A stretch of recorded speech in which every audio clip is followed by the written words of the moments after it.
రాజధాని అమరావతి మహిళలపై అసభ్యకర వ్యాఖ్యల కేసులో అరెస్టైన కొమ్మినేని శ్రీనివాసరావును గుంటూరులోని నల్లపాడు పోలీస్ స్టేషన్కు తరలించారు.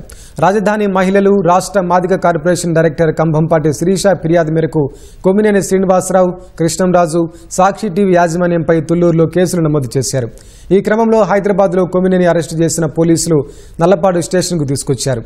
ఇవాళ మంగళగిరి కోర్టులో హాజరుపరచనున్నారు.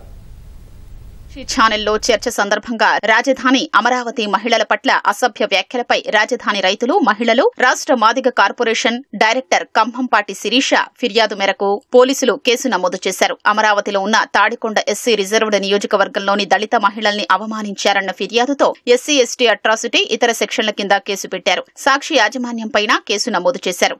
ఈ క్రమంలో కొమ్మినేని శ్రీనివాసరావును తుళ్లూరు పోలీసులు హైదరాబాద్ జర్నలిస్టు కాలనీలోని ఆయన ఇంటికి వెళ్లి అదుపులోకి తీసుకున్నారు. అక్కడి నుంచి విజయవాడ మీదుగా గుంటూరులోని నల్లపాడు స్టేషన్ కు తరలించారు.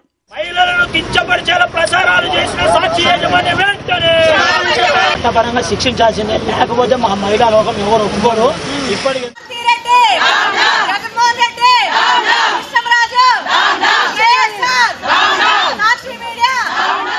ఈ ఘటనకు సంబంధించి రాజధాని అమరావతిలోనే కాక రాష్ట్ర వ్యాప్తంగా మహిళలు పెద్ద ఎత్తున నిరసనలు చేయడం, సాక్షి కార్యాలయాల వద్ద ఆందోళన చేయడంతో కొమ్మినేని తరలింపులో అప్రమత్తంగా వ్యవహరించారు. తుళ్లూరు స్టేషన్ కు తీసుకెడితే అవాంఛనీయ ఘటనలు జరిగే ప్రమాదం ఉండడంతో విజయవాడ స్టేషన్ కు తీసుకెళ్లాలని ప్రాథమికంగా నిర్ణయించుకున్నారు.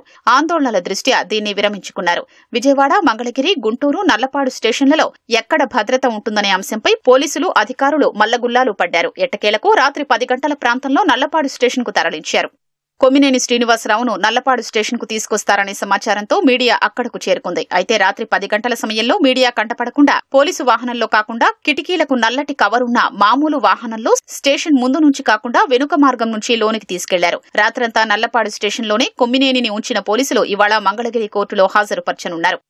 ఈ కేసులో మరో నిందితుడు కృష్ణంరాజు అజ్ఞాతంలోకి వెళ్లిపోయారు. విజయవాడ అయోధ్యానగర్ కాలనీలోని ఇంటికి తాళం వేసి కృష్ణంరాజు పరారయ్యారు. ఆయన్ను పట్టుకునేందుకు పోలీసులు గాలిస్తున్నారు.